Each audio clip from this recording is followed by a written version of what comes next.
those who are watching this morning, the job you do today, it's not a guarantee that tomorrow it will be there. In the next, say, 6 years, 6 years, 2024 to 2030, you are not so sure, and I can't guarantee it, and no one should guarantee that you'll have that job tomorrow, because whatever we do, there is a business element into it. And business requires, revolves around two parameters. One, it is cost and profit. Okay? For you to get profit, you have to cut cost.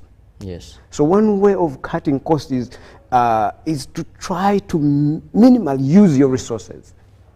Okay? So that means if there is something that can help a businessman, a woman, to cut cost, they'll go for it. They will not care that you have 10 children, you the employee, or 3 children going to school. They don't care. They care about their profit. Yes. The ability to make profit. Maximization. Maximization of profit.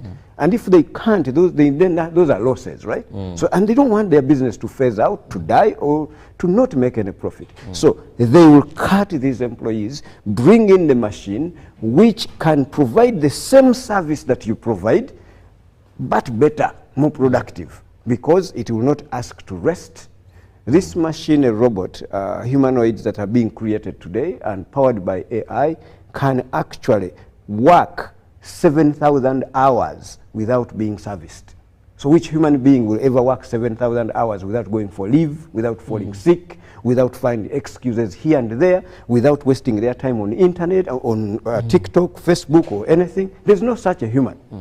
Okay? Without asking for time to go to sleep, but a machine will. So what do you think a businessman, a woman, or a corporate organization will prefer? You or the other machine that can be more productive? Definitely. So your job is not secure. Your job is not guaranteed. So that is artificial intelligence coming. And it will do this job precisely better than a human being, because it is powered by information that we don't have as human beings. It is more intelligent today than all of us combined in this country. So, aren't you worried?